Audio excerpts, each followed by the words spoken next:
이번 개헌안 가운데 토지 공개념을 둘러싸고는 이념 논쟁까지 벌어지고 있는 상황입니다.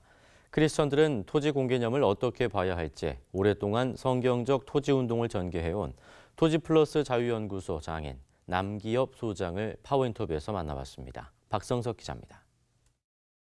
소장님, 안녕하세요. 예, 안녕하십니까. 대통령이 발의한 헌법 개정안 내용 때문에 지금 논란이 일고 있습니다.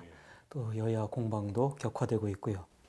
이번 토지 공개념에 대한 그 정부 개정안 어떻게 보셨는지요? 예, 저희 연구소도 한국 사회에 토지 공개념 개헌안을 제출한 적이 있는데 그거에 비하면 조금 미흡하지만 내용을 보면 굉장히 획기적이다 이런 생각이 들고요. 이것이 만약에 성공하면 문재인 정부는 역사적인 업적이 될 거다 이런 생각이 듭니다. 현행 헌법에도 그렇다고 토지 공개념 개념이 없는 건 아니고요.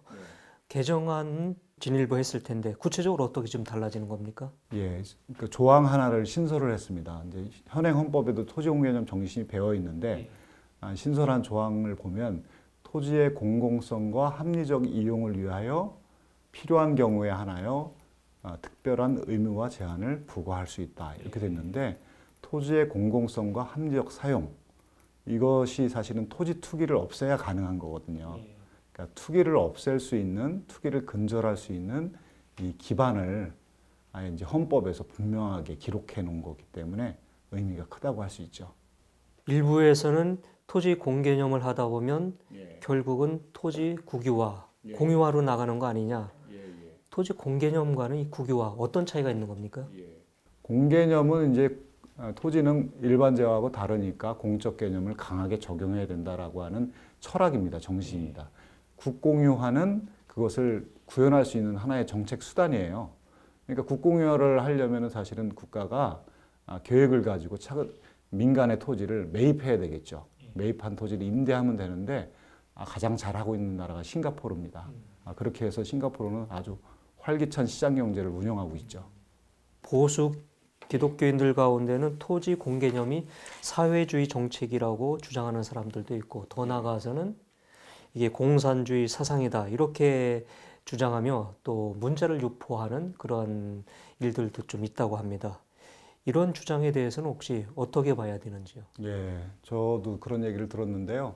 아마도 우리 1946년에 이제 북한이 공산화되면서 토지를 몰수를 하잖아요. 예, 그 경험 때문에 그런 것 같아요. 근데 지금의 헌법에서는 토지를 몰수를 할 수가 없습니다.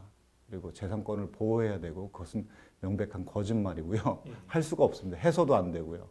그리고 사실은 보수 기독교인들이 성경을 기반으로 신앙생활을 하잖아요. 성경은 근데 토지공 개념에 대해서 아주 강력하게 얘기를 하고 있습니다. 사실은 시내산 율법을 보면 우리 이스라엘 사람들이 가나안에 들어가고 나서 지파별로 땅을 분배받고 지파 안에서는 땅을 또 골고루 또 나눠줘요. 가족별로.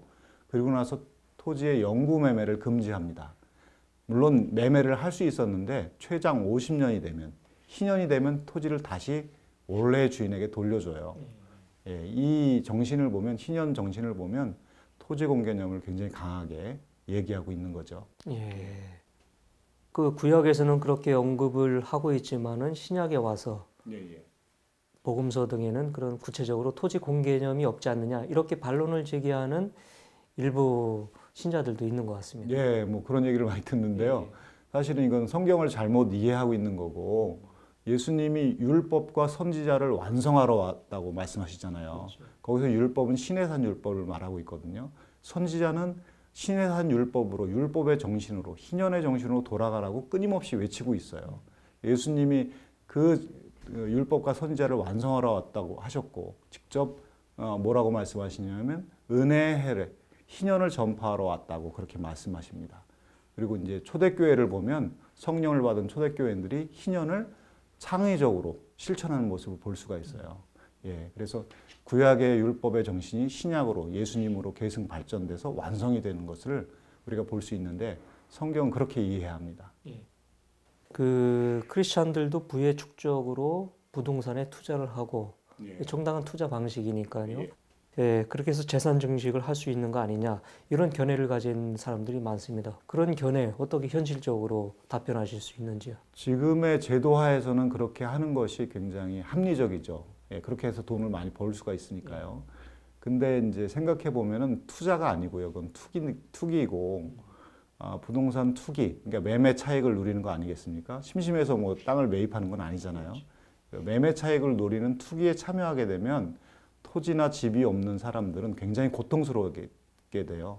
가격이 올라가니까요. 그러니까 그 투기 행위라고 하는 것은 이웃을 아주 고통스럽게 하는 거기 때문에 하면 안 된다.